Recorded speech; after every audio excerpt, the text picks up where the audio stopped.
a mi mejor amiga, y quiso quitármela. Hay traiciones que vienen de enemigos. Y hay otras que vienen de alguien que abrazó a tu hija. Elisa nunca imaginó que la casa que construyó con amor terminaría convirtiéndose en una batalla. Ella y Ricardo eran jóvenes, trabajadores, soñadores, con una niña de 3 años. Y un préstamo que parecía enorme, pero no más grande que sus ganas de salir adelante. Esa casa no era solo paredes. Era el esfuerzo de madrugadas.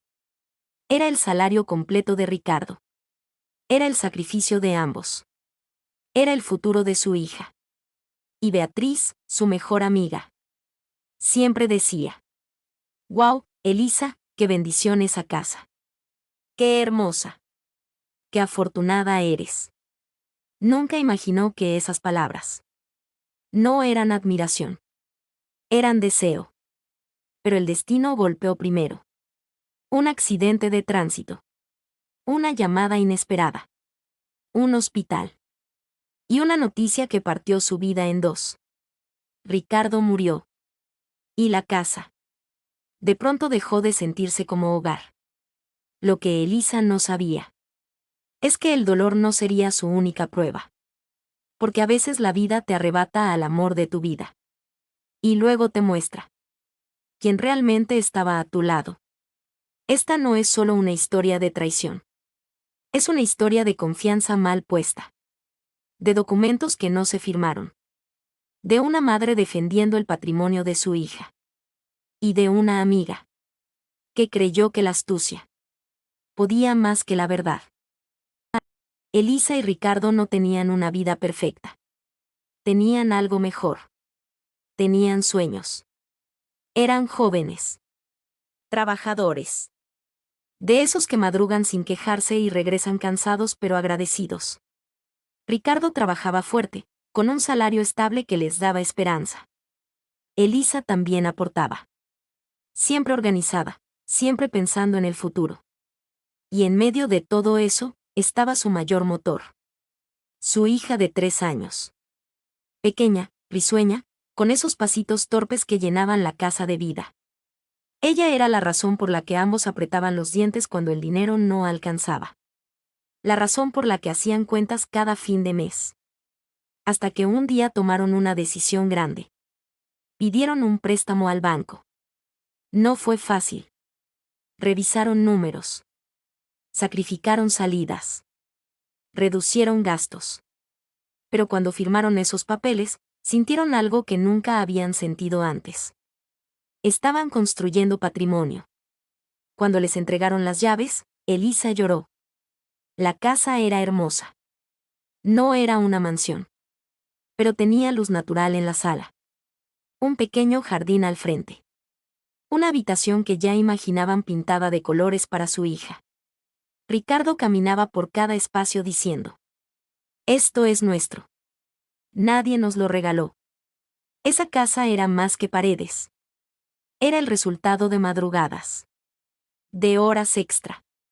De sueños compartidos. Y Beatriz, la mejor amiga de Elisa, fue de las primeras en visitarla. Entró con los ojos abiertos, mirando cada rincón. «¡Guau, Elisa! ¡Qué casa tan hermosa!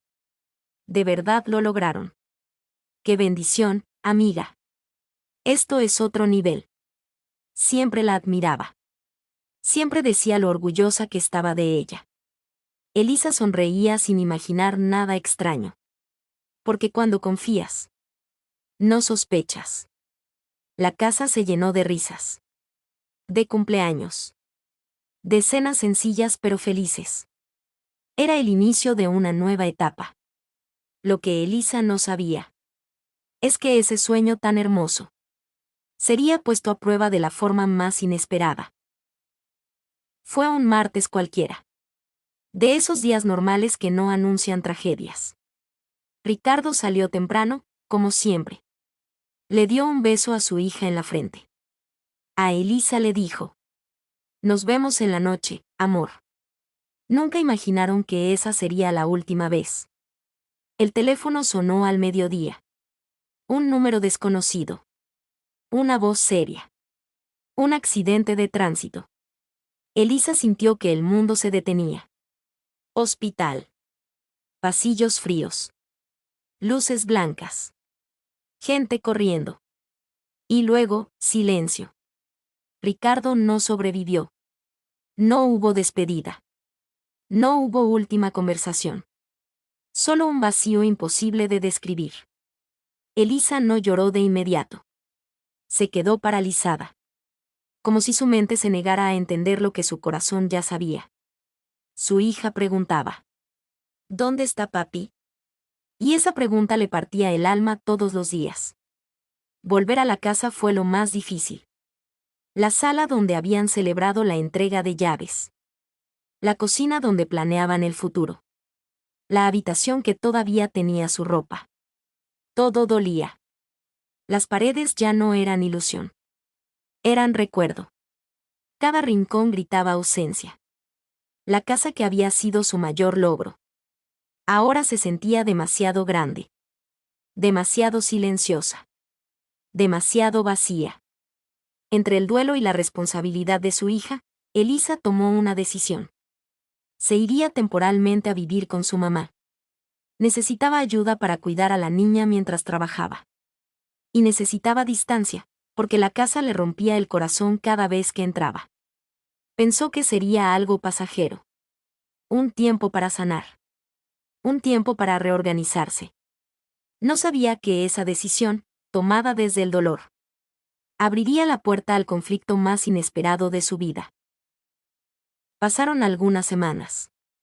Elisa intentaba adaptarse a su nueva realidad en casa de su mamá. Entre el trabajo, la niña y el duelo, apenas tenía tiempo para pensar. La casa seguía vacía.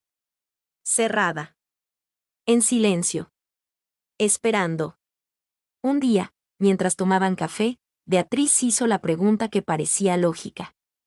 ¿Y qué vas a hacer con la casa? Elisa suspiró.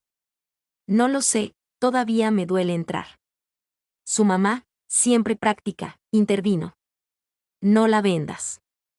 Esa casa es patrimonio tuyo y de la niña. Pero podrías alquilarla. Así no se deteriora y te genera un ingreso. La idea tenía sentido. Elisa necesitaba estabilidad. Ahora todo dependía de ella. Beatriz se quedó pensativa, y luego dijo algo que sonó como apoyo. Amiga, si decides alquilarla, yo podría vivir allí. Tú sabes cuánto me gusta esa casa. Además, la cuidaría como si fuera mía. Elisa sintió alivio. Era su mejor amiga. Confiaba en ella. Sí, pero habría que hacer contrato de arrendamiento. Claro, obvio. Todo legal, respondió Beatriz sonriendo. Hablaron de papeles.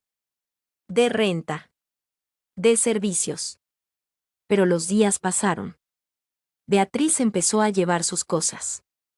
Mientras organizamos lo del contrato, decía. Se mudó rápido. Demasiado rápido. Elisa, abrumada por su nueva vida, dejó pasar el detalle. Confiaba. Y cuando uno confía, no sospecha. Beatriz comenzó a vivir en la casa. Pagaba el alquiler. Pagaba los servicios. Y cada vez que Elisa decía: Amiga, debemos firmar el contrato. Beatriz respondía: Sí, sí, esta semana lo hacemos. Pero esa semana nunca llegaba. Y así, entre duelo y distracciones. Se cometió el primer error. No fue vender. No fue regalar. Fue confiar sin firmar. Al principio, todo parecía normal. Beatriz pagaba puntual. Los servicios estaban al día. La casa se veía cuidada. Cada vez que Elisa preguntaba: Amiga, ¿cuándo hacemos el contrato? Beatriz sonreía con naturalidad. Ay, Eli, esta semana estoy full. Déjame organizar unos papeles primero. No te preocupes, tú sabes que entre nosotras no hay problema. Y Elisa quería creerle. Porque en medio de tanto dolor, necesitaba sentir que al menos una parte de su vida seguía siendo estable.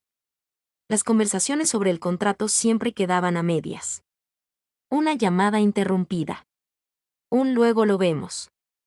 Un te aviso mañana. Pero el mañana nunca llegaba. ¿Y cómo el alquiler seguía entrando? Elisa bajaba la guardia. Se decía a sí misma: no pasa nada. Es mi amiga. Además, está pagando. Pasaron los meses. La niña crecía. Elisa seguía trabajando duro, intentando reconstruirse. Y Beatriz seguía viviendo en la casa. Cómoda. Instalada. Como si el tiempo jugara a su favor. 1 año. 12 meses. Y el contrato seguía siendo una conversación pendiente. A veces, por las noches, Elisa pensaba en eso. Algo le incomodaba. Una sensación pequeña, casi invisible. Pero la silenciaba. Porque cuando alguien ha sido parte de tu vida por años, es difícil imaginar que pueda dañarte. Lo que Elisa no sabía es que el silencio también construye problemas. Y mientras ella confiaba, el tiempo avanzaba. Sin firmas. Sin papeles. Sin protección. El primer mes que no llegó el pago, Elisa pensó que era un descuido. Seguro se le pasó. Le escribió con suavidad: amiga, no he visto la transferencia este mes. Beatriz respondió horas después: ay, Eli, perdón. He tenido unos gastos médicos con mi mamá. Esta semana te pago. Elisa entendió. O eso quiso creer. El segundo mes, tampoco llegó el dinero. El mensaje fue más corto esta vez. Estoy complicada. Dame un poquito más de tiempo. Algo dentro de Elisa empezó a inquietarse. Las cuentas no se detienen. El banco no entiende excusas. La casa seguía generando compromiso. El tercer mes pasó. Silencio. Sin transferencia. Sin mensaje. Sin explicación. Elisa llamó. No contestó. Volvió a llamar. Nada. Un vacío extraño comenzó a crecerle en el estómago. ¿Y si le pasó algo?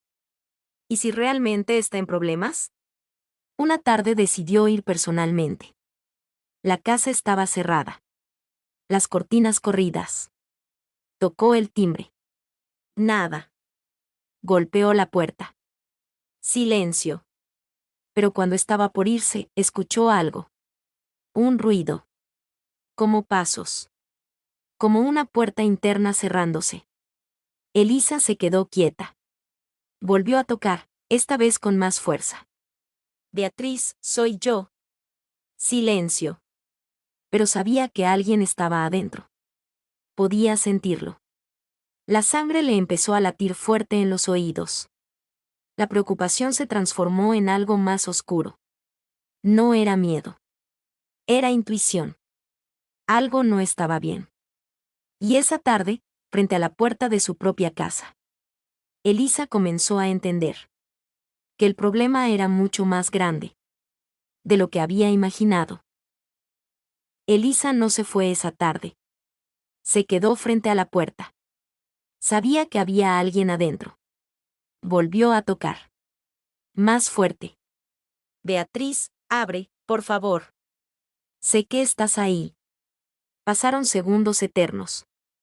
Hasta que finalmente la puerta se abrió, apenas unos centímetros. Beatriz apareció. No tenía rostro de preocupación. No tenía lágrimas. No tenía culpa. Tenía frialdad. ¿Qué quieres, Elisa? Esa pregunta dolió más que el silencio. Estoy preocupada. 3 meses sin pagar. No contestas. Me dijiste que tu mamá estaba enferma. Fui a visitarla y está perfectamente. Beatriz la miró en silencio. Sin disculpas. Sin explicaciones. Elisa sintió como el corazón le golpeaba el pecho. ¿Me mentiste? Hubo un segundo donde todo pudo cambiar. Un segundo donde Beatriz pudo decir la verdad, disculparse, arreglarlo. Pero no lo hizo. Enderezó la espalda. Y dijo la frase que rompió todo. Te lo voy a decir claro, Elisa, yo no pienso seguirte pagando alquiler. Elisa sintió que el suelo se movía. ¿Cómo que no? Y entonces vino lo impensable. Esta casa ahora es mía. El silencio fue absoluto. ¿Estás loca? La casa está a mi nombre. Beatriz cruzó los brazos. Tengo más de un año viviendo aquí. Pago los servicios. No hay contrato. No firmé nada contigo. Legalmente no puedes sacarme así como así. Elisa no podía creer lo que escuchaba. Es la casa que compré con Ricardo, es el patrimonio de mi hija. Pero Beatriz ya no era la amiga que celebraba cumpleaños en esa sala. Era alguien desconocido. Debiste pensar en eso antes. Sin contrato, no tienes cómo probar nada. Y sin más. Le cerró la puerta en la cara. El golpe resonó como una sentencia. Elisa se quedó inmóvil. Respirando rápido. Con lágrimas que no eran solo de rabia. Eran de traición. Días después volvió. Y entonces el golpe final. La cerradura había sido cambiada. No podía entrar. En su propia casa. La casa que había construido con su esposo. La casa que aún guardaba recuerdos de él. La casa que pertenecía a su hija. En ese momento, Elisa entendió algo devastador. No había perdido solo una amiga. Había estado durmiendo al enemigo dentro de su hogar. Y esta vez, no iba a quedarse paralizada. Esa noche Elisa lloró como hacía tiempo no lloraba. Lloró por Ricardo. Por la casa. Por la traición. Por la culpa de no haber firmado aquel contrato. Mamá, me equivoqué. Su mamá la miró con firmeza. Te equivocaste por confiar. Eso no es un crimen. Y esa casa es tuya. Vamos a defenderla. Al día siguiente estaban en el despacho de un abogado. Elisa llevaba una carpeta gruesa. La escritura a su nombre. Los documentos del préstamo. Los comprobantes de pago. Los mensajes donde Beatriz hablaba del alquiler. El abogado fue directo. La propiedad está a tu nombre. Legalmente es tuya. Pero sin contrato el proceso puede tardar. Prepárate para paciencia. Y comenzó la odisea. Primero la demanda formal de desalojo. Luego la notificación judicial. Después, la espera. Beatriz respondió con resistencia. Alegaba que llevaba más de un año viviendo allí. Que pagaba servicios. Que había hecho arreglos. Que no pensaba irse. Las audiencias empezaron. Pasillos fríos. Horas sentada esperando que llamaran su caso. Miradas incómodas al cruzarse con quien alguna vez fue su amiga. Elisa sentía el estrés en el cuerpo. Dormía poco. Comía mal. El banco seguía descontando la cuota de la casa cada mes. Pagaba por un hogar en el que no podía entrar. Eso era lo que más dolía. Hubo momentos de impotencia. Momentos en que pensó rendirse. Vender. Dejarlo todo atrás. Pero entonces miraba a su hija jugar en casa de la abuela. Y recordaba que esa propiedad era el legado que Ricardo dejó. No era solo una casa. Era seguridad. Beatriz intentó alargar el proceso. Presentó recursos. Pidió plazos. Buscó retrasos. Meses se convirtieron en casi un año de trámites. El desgaste fue emocional y económico. Pero Elisa no retrocedió. Porque entendió algo importante. La justicia puede ser lenta. Pero cuando tienes la verdad de tu lado, debes sostenerla.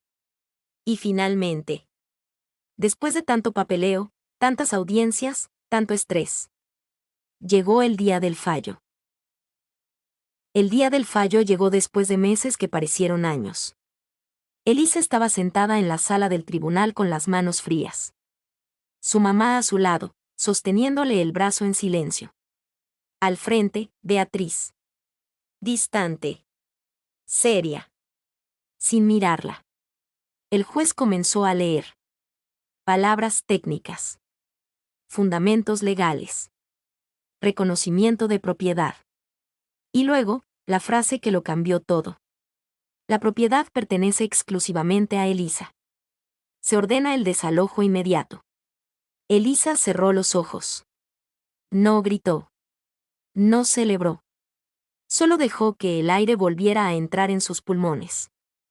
Había ganado. Semanas después, con orden judicial en mano, Beatriz fue obligada a salir. No hubo despedida. No hubo disculpas. Solo cajas saliendo por la puerta. De una casa que nunca fue suya. Cuando Elisa volvió a entrar, lo hizo despacio. Las paredes estaban intactas. Pero el ambiente había cambiado. Ya no dolía. Ya no era solo recuerdo. Volvió a abrir las ventanas. Entró la luz. Entró el aire. Su hija corrió por la sala como la primera vez. Y en ese momento, Elisa entendió algo profundo. No había peleado por orgullo. Había peleado por legado. Porque la confianza no reemplaza un contrato. La amistad no sustituye la ley. Y el patrimonio de un hijo se protege. Sí, perdió una amiga. Pero ganó algo más importante. Experiencia. Fortaleza. Límites. Y de pie en esa casa, mirando la habitación que alguna vez compartió con Ricardo, susurró. Perdí una amiga. Pero protegí el futuro de mi hija. Es muy importante. No mezcles amistad con negocios sin documentos. La confianza no es garantía legal. Lo que construyes para tus hijos se defiende. Y a veces, las traiciones no llegan para destruirte. Llegan para enseñarte.